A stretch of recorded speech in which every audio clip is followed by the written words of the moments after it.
আল্লাহর এক বান্দি, জগৎ বিখ্যাত গুনাহগার, এমন কোন গুনাহ নাই করে নাই। রাস্তা দিয়ে হাঁটতেছে, হঠাৎ একদিন তাকায় দেখে রাস্তার পাশে একটা কুকুর পানির পিপাসা ছটফট করে কান্না করে। আল্লাহর বান্দির অন্তরে মায়া, অন্তরে এমন মায়া জন্মায় গেল। আল্লাহর বান্দি গুনাহগার, জাহান্নামী, মনের মধ্যে মায়া লাগছে, কুকুরটা পানির পিপাসায় কান্না করে, দেখি একটু সহযোগিতা করা যায়নি। জাহান্নামী নারী কুকুরের পিপাসার কান্না দেখিয়া নিজের অন্তরের মধ্যে কান্নার ভাষা চলে আসছে। আল্লাহর বান্দি খুঁজতেছে কোথায় একটু পানি পাই। খুঁজতে খুঁজতে খুঁজতে খুঁজতে গিয়ে একটা পানির কূপ পেয়ে গেল। পানির কূপ পাইছে ঠিক, তবে পানি অনেক নিচে, উঠানোর পাত্র নাই, অনেক নিচে। কেমনে পানি উঠাবে, পেরেশান। আল্লাহর বান্দির অন্তরে বড় মায়া, একটা কুকুর পানির পিপাসায় কাঁদবে আর আমি মানুষ আরামে থাকবো, হতে পারে না। এর নামই মানুষ। রহমতের নবী বলেন, খায়রুন নাস মান ইয়ানফাউন নাস। জমিনে ভালো তো ওই ব্যক্তি যে অন্যের উপকার করে, ক্ষতি করে না। যদিও মহিলাটা জাহান্নামের আসামি। ও এলাকার মা বোনেরা, আপনাদের মর্যাদা এত বেশি আল্লাহ দান করেছেন। আপনারা নবীদের মায়ের মতো মা, সাহাবায়ে কেরামদের মায়ের মতো মা, আলেমদের মায়ের মতো মা। আজ এই মাদ্রাসার স্টেজে কত হাফেজে কোরআনের মাথায় পাগড়ি দেওয়া হলো, এদের সিনায় কোরআন জমা। খবর নিয়ে দেখেন, এদের মা বাবার মতো ঈদের আনন্দে আজ আর কেউ নাই। এরে আম্মা জান, আপনারা তো নবীদের স্ত্রীদের মতো দামি। আপনারা তো খাদিজা রাদিয়াল্লাহু আনহার মতো মা, ফাতেমা রাদিয়াল্লাহু আনহার মতোই নারী। আপনারা তো আয়েশা সিদ্দিকা রাদিয়াল্লাহু আনহার মতো নারী। আপনারা তো খাজা মাইনুদ্দিন চিশতি আজমিরির মায়ের মতোই মা, বড় পীর আব্দুল কাদের জিলানীর মায়ের মতো মা। আরে আম্মা জান, কয়দিন এ দুনিয়ায় বাহাদুরি করবে? আল্লাহ যদি রাগ করিয়া সমুদ্রের পানিকে গরম বানায় দেয়, ভোলা জেলা পানির নিচে যাইতে 1 সেকেন্ডের সময়ও দেরি হবে না। এরে আম্মা জান, তাকায় দেখেন, ওই আল্লাহর বান্দি এত গুনাহ করেছে, এলাকার সব মানুষ জানে ওই মহিলার মতো খারাপ চরিত্রহীনা কেউ নাই। কিন্তু অন্তরে মায়া, একটা কুকুরকে কষ্ট দেওয়া যায় না চোখের সামনে। মহিলা পানির কূপের কিনারায় যাইয়া পানি উঠাবার কোনো পাত্র নাই, কোথা থেকে পানি উঠাবে? আল্লাহর বান্দি চিন্তা করে হঠাৎ বুদ্ধি আসলো, ওই নারীর পায়ে ছিল চামড়ার মোজা। মোজাটা খুলিয়া ওই মোজার মধ্যে পানি নিয়ে পান করাবে সিদ্ধান্ত নিল। আল্লাহর কুদরত, মোজাটা যখন পানির কূপে ফেলতেছে, দেখে পানি আরো নিচে, মোজা দিয়েও পানি উঠানো যায় না। এখন এটার সাথে একটা রশি বাঁধা দরকার। কোথায় পাবে এই অচেনা পথ রশি পাবে? মেয়েটা আরো পেরেশান হয়ে গেল, আমি বুঝি ভালো কাজটা করতে পারবো না, কুকুরের পিপাসা নিবারণ করতে পারবো না। হাদিসের ঘটনা, নবীজি বলতেছেন, সাহাবায়ে কেরাম ওই জাহান্নামী নারী চিন্তায় পড়ে গেল। হঠাৎ বুদ্ধি এসে গেল, ওই নারীটার মাথায় একটা ওড়না পেঁচানো ছিল, বড় ওড়না। ওড়নার এক অংশ খুলিয়া ওই মুজার সাথে গিড়া লাগায়া বেঁধে পানির ভেতরে দিয়া পানি উঠায় ফেলল। পানি উঠাইয়া দৌড়ায় গিয়ে যখন কুকুরকে পান করায় দিল, কুকুর পানি পান করে ঠান্ডা কলিজায় ঘুমিয়ে গেছে। রহমতের নবী বলেন, ও সাহাবায়ে কেরাম, এই জাহান্নামী নারী কুকুরকে পানি পান করানো মাত্র হঠাৎ একটা গায়েবী আওয়াজ, অদৃশ্য থেকে একটা আওয়াজ, কে যেন বলতেছে, রে জাহান্নামী নারী, কুকুরকে পানি পান করিয়েছো, তোমার বরকতে জীবনের সব গুনাহগুলো ক্ষমা করে দেয়া হয়েছে। একটা কুকুরকে পানি পান করানো, এটা তো ফরজ অজিব কিছুই না, বড় কোনো আমল না, কিন্তু আল্লাহর বান্দি কুকুরটাকে পানি পান করানোর কারণে হাদিসের ঘটনা, আল্লাহ তাকে মাফ করে দিলেন। এজন্য নবী বলেন, ছোটখাটো আমলকে ছোট মনে করে ছাড়িয়ে দিও না, হতে পারে তোমার এই ছোট আমল নাজাতের দরজা খুলে যাবে। ছোট গুনাহকে গুনাহ না মনে করিও না, কারণ ছোটখাটো অন্যায়টাও আল্লাহর কাছে বড় হয়ে যাবে। নবীজি আর একটা ঘটনা বলেন, এক আল্লাহর বান্দি জীবনভর ভালো আমল করেছে, নারী ভালো আমল, ও আম্মা জানেরা, ভালো আমল করনেওয়ালা নারীর কি হালাত, ভালো ভালো আমল করে, বিসমিল্লাহ ছাড়া কোনো কাজ করে না, ওযুর সাথে থাকে, তেলাওয়াত করে, এত ভালো ভালো আমল করে, আজান হলে নামাজে দাঁড়ায় যায়। জীবনের শেষ মুহূর্তে হঠাৎ তার বাড়ির মধ্যে একটা বিড়াল ঢুকে পড়লো। বিড়ালটা ঘরের মধ্যে আসা মাত্র খাঁচার মধ্যে বিড়ালটারে আটকায় দিয়েছে। ওই নারী নিজেও খানা দেয় না, বিড়ালটা বাহিরে গিয়া খাবে সেই সুযোগও দেয় না। এক পর্যায়ে বিড়াল ওই খাঁচার মধ্যে আটকানো অবস্থায় কান্না করে করে ধুকে ধুকে ক্ষুধার তৃষ্ণায় বিড়ালটা মরে গেল। নবীজি হাদিসে বলেন, ও সাহাবায়ে কেরাম, ওই বিড়ালটাকে এত পরিমাণ কষ্ট দেওয়ার কারণে কিছুক্ষণের মধ্যে একটা গায়েবী আওয়াজ আসছে, ও আল্লাহর বান্দি, জীবনে যত নেক আমল করেছো, ওই বিড়ালটাকে কষ্ট দেওয়ার কারণে সব আমল তোমার নষ্ট হয়ে গেছে। এখান থেকে জানার মতো আমাদের কিছু আছে না নাই? একটা বিড়ালের উপরে জুলুম করলে যদি অবস্থা হয়, যারা মানুষ মারে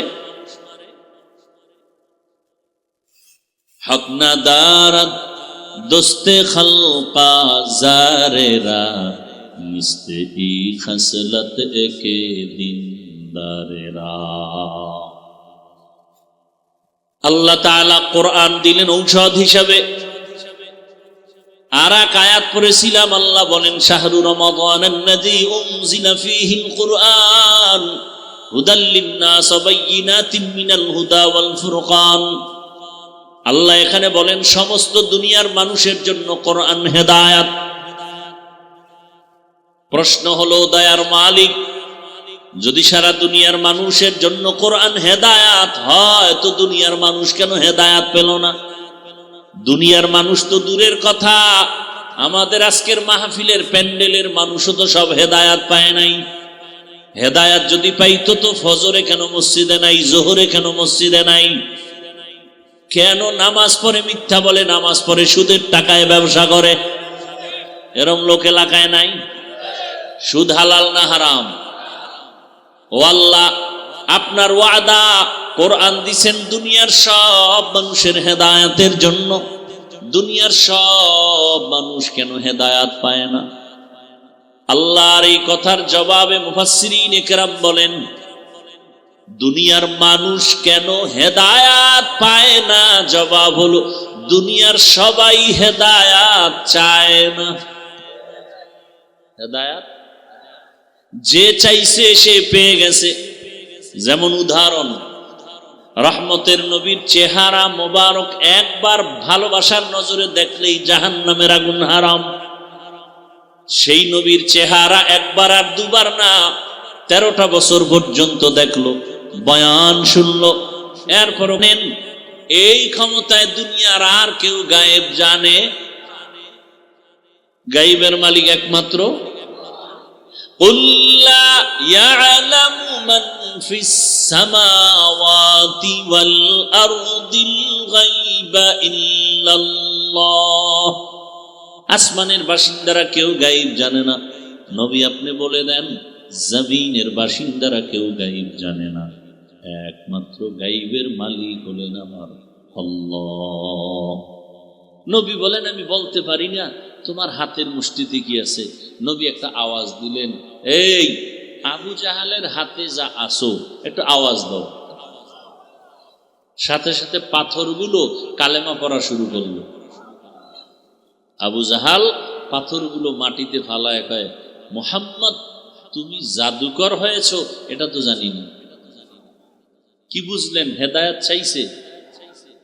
আল্লাহ বলেন গোটা দুনিয়ার মানুষের জন্য কোরআন হেদায়াত পায় না। কেন চায় না? এজন্য পায় না। আর যে চায় সে পায়।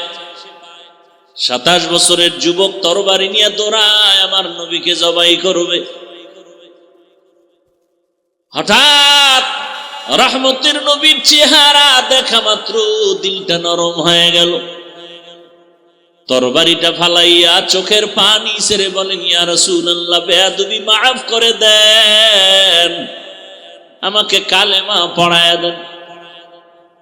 নাম কি? হেদায়েত চাইছে, পেয়ে গেছে। আল্লাহ তার জবাব দিয়া বলেন, ওয়াল্লাযীনা জাহাদু ফীনা লানাহদিয়ান্নাহুম সুবুলানা ওয়া ইন্নাল্লাহা লামাআল মুহসিনিন।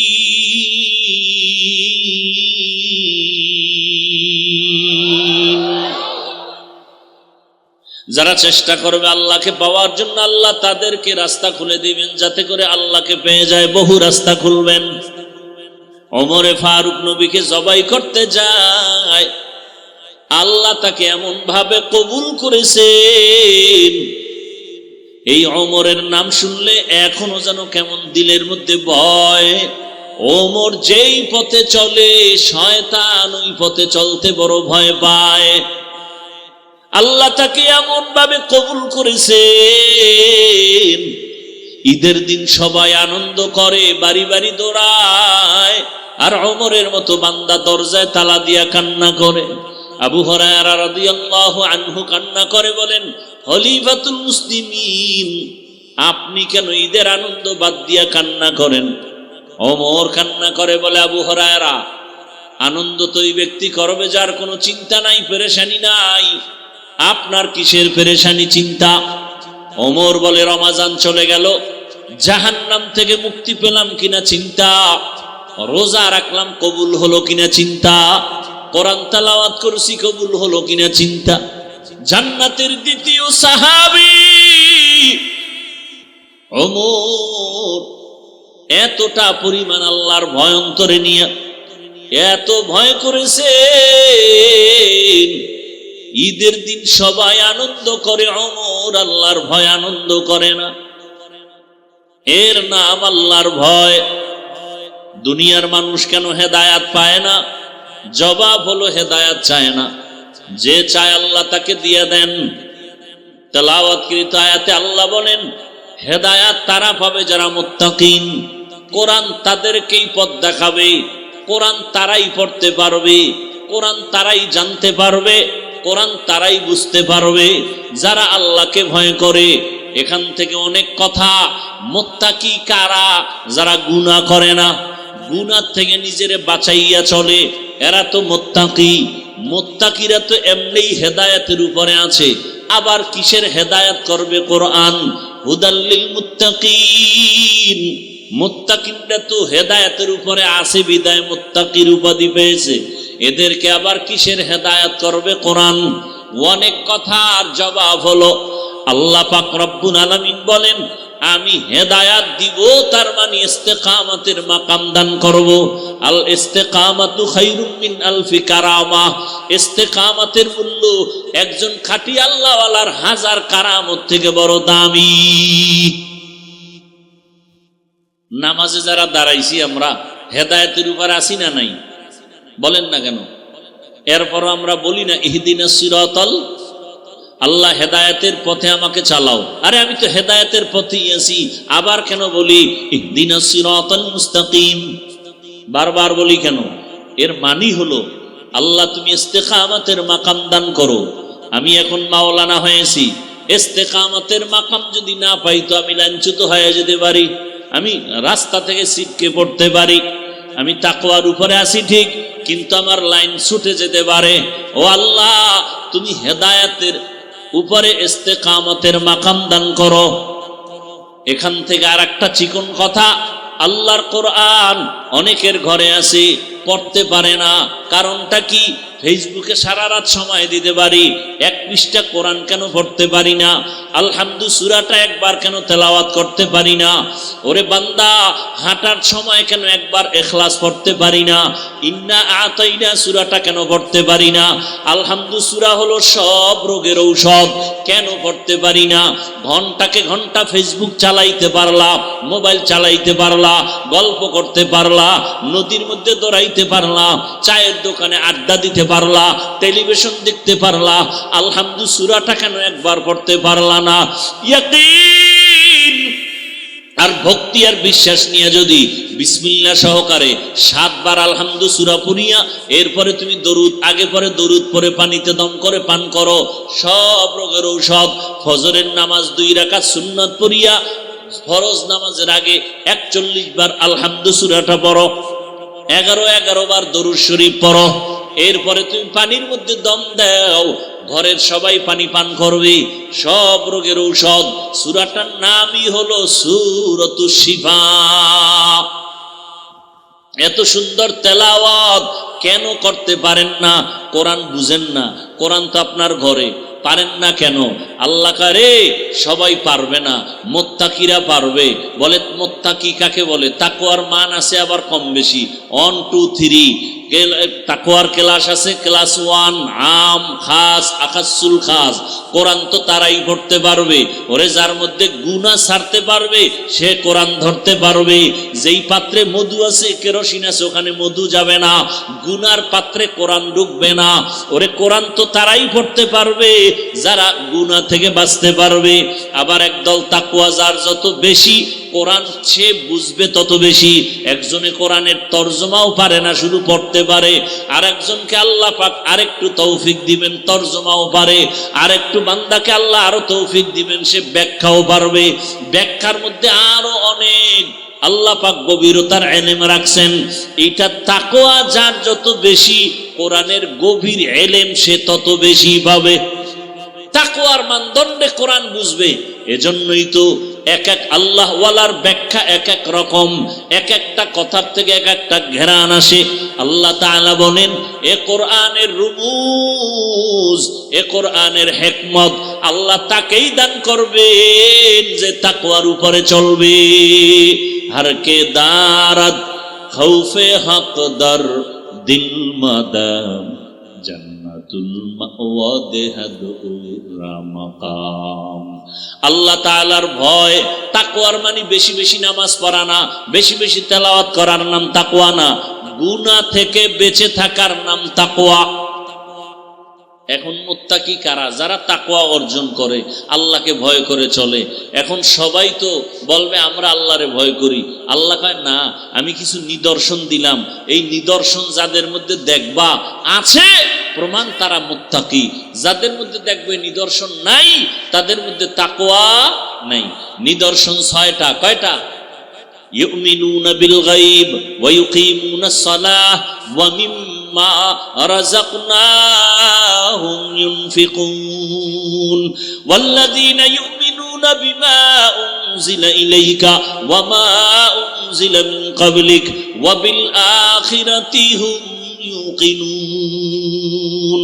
এই 6টা গুণ যাদের মধ্যে থাকবে, যাদের মধ্যে এই 6টা নিদর্শন দেখা যাবে। 1 নাম্বার নিদর্শন, যারা মুত্তাকি তারা অন্তর থেকে বিশ্বাস করবে গাইবের মালিক আমার আল্লাহ।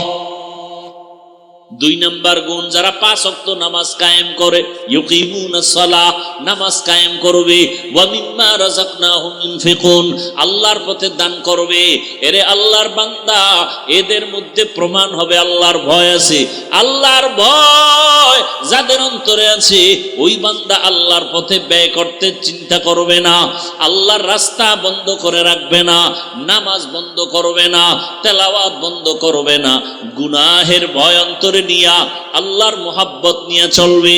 আল্লাহ বলেন এ কোরআন তাদের জন্য হেদায়াত, যাদের মধ্যে আল্লাহর ভয়।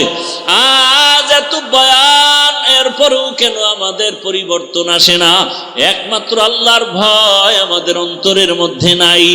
ওই আল্লাহর বান্দা, ইখলাস নিয়ে চলো, তাকওয়া নিয়ে চলো, অল্প আমল নাজাতের দরজা খুলে ফেলবে। নবীজি বলেন আখলিস দীনাকা ইয়াকফিকাল আমালুল কলিল, অল্প আমল নাজাতের জরিয়া হয়ে যাবে যদি আমলটা ইখলাসওয়ালা হয়। ওই কথা বলতেছিলাম, জমিনের রাষ্ট্র ক্ষমতায় বসা সুলতান মাহমুদ গজনবী রহমাতুল্লাহ আলাই, মনে আছে না নাই? সুলতান মাহমুদ গজনবী জিজ্ঞাসা করা হলো, এমন কোন আমলে আপনাকে আল্লাহ মাফ করে দিয়েছেন? বলে এমন বড় কোনো আমল না, ছোট একটা আমল করেছি, ছোট, যেটা আসলে আমি আমল মনে করি না। বলে সে আমলটা কি? বলে আমি আল্লাহর কোরআনের সম্মান করেছি। একদিন আমি সফর করতেছিলাম, পাহাড়িয়া জঙ্গল পেরিয়ে যাচ্ছি, হঠাৎ রাতের অন্ধকার হয়ে গেল। আশ্রয়ের জন্য আমার প্রজাদের একটা বাড়িতে ঢুকলাম, ভাঙা ঘর আমাকে থাকার জন্য দিল, রাত্রি যাপনের জন্য দিল। এমন একটা ঘর, ছোট একটা ঝুপড়ি, যখন আমি ঘুমাবো, হঠাৎ করে আমি বিছানায় রাতের বেলা শুইলাম, তাকাইয়া দেখি আমার পায়ের কিনারায় উপরে একটা ছোট তাকের উপরে এক জিলদ কোরআন শরীফ রাখা। আমি চিন্তা করলাম, আমি এখানে ঘুমাবো আর পায়ের কাছে কোরআন শরীফ থাকবে, এটা হইল? আমি আমার আরামের ঘুমানোর জন্য আমি উঠলাম, সিদ্ধান্ত নিলাম কোরআন শরীফ অন্য জায়গায় রাইখা আমি আরামে ঘুমাই। আমি উঠলাম, আমি সুলতান মাহমুদ উঠিয়া কোরআনটা হাতের মধ্যে নিলাম, অন্য রুমে নিয়ে যখন রাখবো ভাব, 2-3 কদম দিলাম, হঠাৎ করে আমার মাথার মধ্যে একটা চেপে আসলো, একটা আঘাত বাড়ি মারলো। দাঁড়ায় গেলাম, কে যেন আমাকে বলতেছে, অন্তরের এমন আবেগ আসতেছে, ও মাহমুদ, তুমি আরামে ঘুমানোর জন্য কোরআন তুমি অন্য জায়গায় নিবা। কোরআনের দাম এত কম যে নরমাল বিছানায় রাখবা আর তুমি আরামের বিছানায় ঘুমাবা কোরআন দূরে সরাইয়া। মাহমুদ, এটা কেমন হয়? মাহমুদ বলেন, আমার অন্তরে যখন আঘাত আসলো, আমি দাঁড়ায় সিদ্ধান্ত নিলাম, না, প্রয়োজনে আমি খারাপ ময়লা বিছানে থাকবো, কিন্তু আমার আল্লাহর কোরআন আমি সুন্দর জায়গায় হেফাজতে রাখবো। আমি উল্টা আবার ফেরত আসলাম, আসিয়া আমার কাপড় দিয়া, গায়ের চাদর দিয়া কোরআনটারে সুন্দর করে মুছলাম, এরপরে সুন্দর জায়গায় রাখিয়া আমি ময়লা বিছানার মধ্যে গিয়া রাত্রি যাপন করলাম। এই যে কোরআনকে একটু সম্মান দিয়েছি আমার আল্লাহর মোহাব্বতের জন্য, আমার আল্লাহ কোরআনের আদব রক্ষার কারণে আজ আমাকে মাফ করে দিয়েছেন। এটা কোনো আমল স্বভাব বিবেকেও তো বাজে না, কিন্তু আল্লাহর কাছে এটা অনেক পছন্দ হয়ে গেছে। এজন্য হাদিসে নবী বলছেন, ছোট আমলকে ছোট মনে করে ছেড়ে দিও না। হতে পারে ছোটটা আল্লাহর কাছে বড় হয়ে যাবে, আবার ছোট গুনাহকে ছোট মনে করে করিও না, হতে পারে ছোটটা বড় হয়ে যাবে। ওই যে বিড়ালের উপরে সামান্য জুলুম, জীবনের সব আমল বরবাদ। এলাকার মা বোনেরা, যুবক বাবারা, আল্লাহর ভয় অন্তরে জমা করো। সব বয়ানের মূল কথা হলো আল্লাহর ভয়। ওই তাকওয়া যদি আমার মধ্যে না থাকে, কোনো বয়ানে আমাকেও ধরবে না। রহমতের নবীর বয়ানে আবু জাহালকে ধরে না, কারণ ওর মধ্যে তাকওয়া আসে নাই। আর হযরত ওমরের মধ্যে এমন ভাবে এফেক্ট করেছে, ঈদের দিন পর্যন্ত ওমর আনন্দ করে না, কান্না করে। ওমরে ফারুক রাদিয়াল্লাহু তাআলা আল্লাহর এত ভয়, দিনের বেলা বিচার করে, রাতের বেলা ঘুরে ঘুরে এলাকার খবর নেয়, আমার এলাকার মানুষের কি হালাত। খবর নিতে গিয়ে দেখে এক জঙ্গলের মধ্যে ঘর, ঘরের মধ্যে বাতি জ্বলে, মহিলাদের কণ্ঠের আওয়াজ। মা তার মেয়েকে ডাক দিয়া কয়, ও কন্যা সন্তান, তুমি বাজারে গাভীর দুধ বিক্রি করতে নাও, পানি বেশি দিয়ে নিও। ওমর পাশে চুপ করে শুনতেছে, কেউ নাই। মেয়েটা মায়ের আওয়াজ শুনিয়া কয়, মা, দুধের মধ্যে যদি পানি দেই, ওমর যদি টের পায় আমার চামড়া তুলে ফেলবে। ওমর কই? কথা কয় না। মা কয়, এই তুই কি পাগল হয়ে গেলি? এই রাতের ভিতরে ওমর দেখবে কিভাবে? মেয়ে ডাক দিয়ে কয়, মা, ওমর যদি আমাকে নাও দেখে, ওমরের আল্লাহ আমাকে দেখবেন। ওমর শুকর আদায় করে চুপ করে চলে গেছেন। পরের দিন আদালতে বসছেন,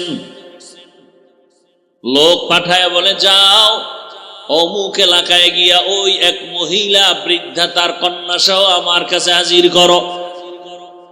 মহিলাকে যখন বলা হয়েছে, ভয় আতঙ্কিত হয়ে গেল। এতটা ভয়, মনে হয় আজ আবার ফাঁসি হয়ে যাবে, কারণ ওমরের মেজাজ গরম, কথার আগে তরবারি চলে। যখন ওমর ডাক দিছে, আর উপায় নাই, যেতেই হবে। যাইতে যাইতে যাইতে যাইতে ওমরের প্রাসাদের কিনারায় কাঁপতেছে ভয়। খলিফাতুল মুসলিমিন বলেন, আম্মা জান, আপনার কোনো ভয় নাই, আপনার কপাল ধন্য, আপনার কপাল বড় দামি এক কপাল রে মা।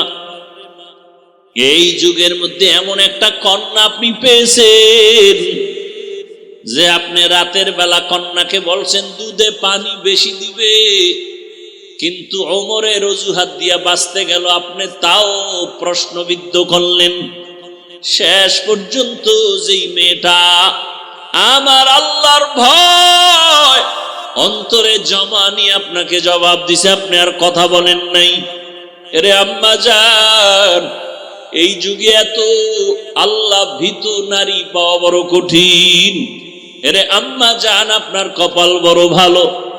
আল্লাহর ভয় যার অন্তরে থাকবে, সে কোনোদিন প্রকাশ্যেও গুনাহ করতে পারবে না, অন্ধকারেও গুনাহ করতে পারবে না, কারণ ওই বান্দা বান্দির অন্তরে ভয়।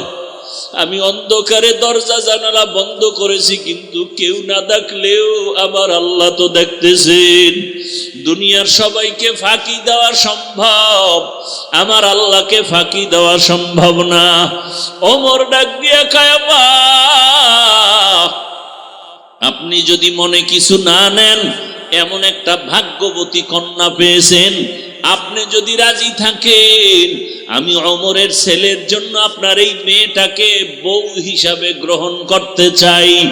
আল্লাহর বান্দি শুকর আদায় করে বলেন, খলিফাতুল মুসলিমিন, আমার কপালটা কি এতই ধন্য যে ওমরের সন্তানের জন্য আমার কন্যা হবে আমার জীবনের একটা পাওনা। আমার কন্যা হবে ওমরের ঘরের স্ত্রী, ওমরের সন্তানের বিবি।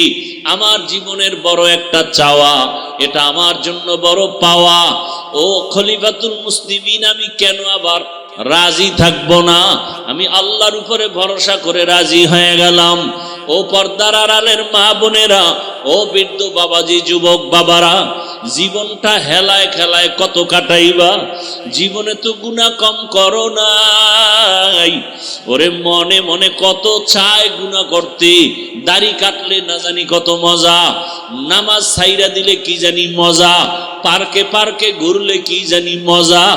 ওরে নেশা পান করলে কি জানি মজা, আমরা এগুলো ভাইবাও এর থেকে ফিরে আসি। আর তুমি মজা মজা ভাবতে গিয়া সে মজা তো গ্রহণ করেই ফেলেছ। এখনো কি তোমার স্বাদ মিটে নাই? এখনো কি তওবা করবা না রে বাবা? আগামীকালকে বেঁচে থাকার গ্যারান্টি তোমার হাতে নাই। ওরে মনের আশা পূরণ করে গুনাহ তো কম করো নাই, নামাজ সারলা, বেপরদায় চললা, আড্ডা দিলা, পার্কে পার্কে ঘুরলা, এখনো কি আমার মাওলার ভয় অন্তরে আসে নাই? তওবা করবা না? ঈদের আনন্দ বাদ দিয়া ওমরের মতো বান্দা যদি জাহান্নামের ভয় কাঁদে, তোমার আমার অন্তরে কেন ভয় নাই? আমার মালিকের ধরা থেকে কেমন করে বাঁচবারে বাবা? পায়ে হাত রেখে বলি তওবা করো। মনের এতটুকু বুঝাও রে বাবা। তোমার মতো আবার কত জেনারেল লাইনের মানুষ স্কুল কলেজে পড়ে, নামাজ পড়ে, মা বাবার খেদমত করে, চাকরি করে, নামাজ পড়ে, ব্যবসা করে, নামাজ পড়ে, গাড়ি চালায়, নামাজ পড়ে, নদীতে মাছ ধরে, নামাজ পড়ে, কৃষি কাজ করে, নামাজ পড়ে। বলো বাবা, তোমার কপাল কেন এত খারাপ? তুমি এখনো কেন গুনাহ থেকে ফিরতে পারো না? ও বৃদ্ধ বাবাজিরা, ও পর্দার আড়ালের মা বোনেরা, আপনার মতো মা বোন এখনো আছে, পর্দা করে, নামাজ পড়ে, স্বামীর মাল হেফাজত করে, মোবাইলে গুনাহ করে না, সময় নষ্ট করে না। আপনারা কেন পারবেন না? ওরে জীবনে মার্কেটে দোকানে তো কম বেপরদার আড্ডায় ঘুরলেন না, এখনো কি তওবা করবেন না? আমার মাওলার আযাব কি দুর্বল মনে করেছেন? আরে গুনাহগার হইয়া কবরে গেলে শাস্তি কি দুর্বল মনে করেছেন? আমার আল্লাহ যত বড় তার আযাব তত বড়। আমার আল্লাহ যত বড় তার সূর্যের গরম তত বড়। আমার আল্লাহ যত বড় তার বানানো জাহান্নামের গরম তত বড়। ওরে গুনাহগার এক সেকেন্ডের জন্য আযাব সহ্য করার শক্তি কারো নাই। আল্লাহর কাছে দুই ফোঁটা চোখের পানি ছেড়ে তওবা করেন আর মনে মনে ডাকেন, হে মালিক, জীবনে গুনাহ তো কম করি না, এই অবস্থায় কবরে যেতে চাই না। এই গুনার কলঙ্ক নিয়ে আমি দুনিয়া থেকে বিদায় নিতে চাই না। এখনো সময় আছে, তওবা করো। আর আমার মাওলাকে বলো, হে আল্লাহ, আমার মতো বান্দা বান্দি যদি নামাজ পড়ে, পর্দা করে, চাকরি করে, ব্যবসা করে, আমি কেন পারবো না? আজকে থেকে তৈরি হয়ে গেলাম, আর দাড়ি কাটবো না, নামাজ ছাড়বো না, বেপরদায় চলবো না, মা বাবার সাথে বেয়াদবি করবো না, উলামায়ে কেরামের দোয়া নিয়া, শিক্ষকের দোয়া নিয়া, নবীজির আদর্শ মেনে চলবো। তওবা করার মতো যদি অন্তর তৈরি হয়, মুনাফিকি না থাকে, খাঁটি তওবার নিয়তে দুটো হাত আল্লাহকে দেখাইয়া দাও। আয় আল্লাহ, হাতগুলো কবুল করে নেন, তওবা কবুল করে নেন। আয় আল্লাহ, গুনাহমুক্ত জীবন দান করেন। আয় আল্লাহ, একজন আর হাতও খালি ফিরাইয়া দিয়েন না। আয় আল্লাহ, খাঁটি তওবাওয়ালা জীবন দান করেন। তওবার উপরে মজবুত হইয়া চলার তৌফিক দান করেন, আমিন।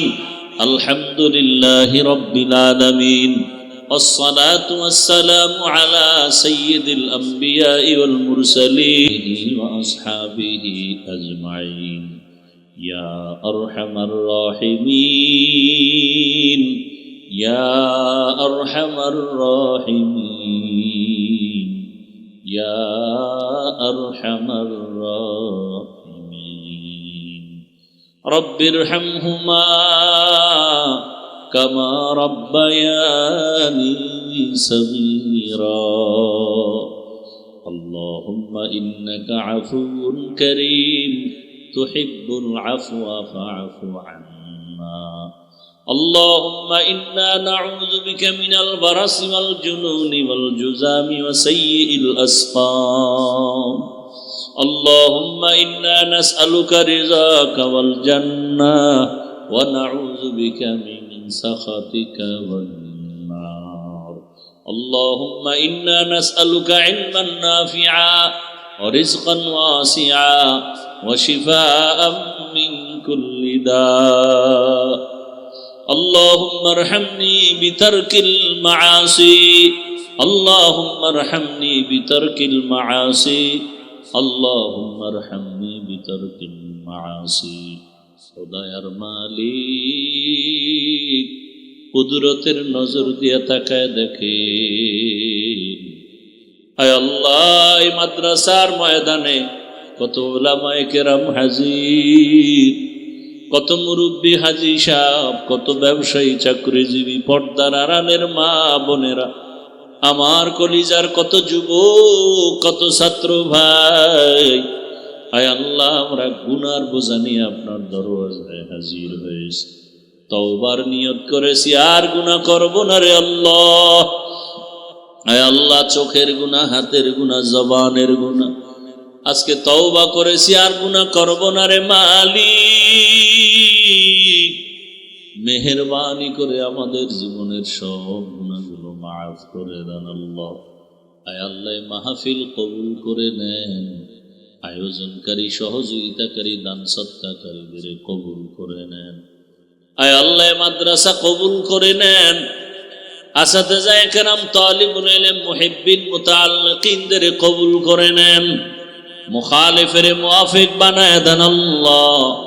এলাকায় শান্তি দান করেন, মা বোনদের আবেদা পর্দাওয়ালা বানায় দেন, সন্তানগুলো নেককার বানায় দেন, লেখাপড়া পরীক্ষার্থীদের কামিয়ে বিধান করেন, আমার কলিজার যুবকদের দিনের খাদেম বানায় দেন, মোবাইলের গুনাহ থেকে হেফাজত করেন আল্লাহ। আয় আল্লাহ, সারা দুনিয়াবাসীকে মাফ করে দেন, প্রবাসে যারা সবাইকে হেফাজত করেন, আমার দেশ ইসলামের জন্য কবুল করে নেন, বাংলাদেশ শান্তির দেশ বানায় দেন।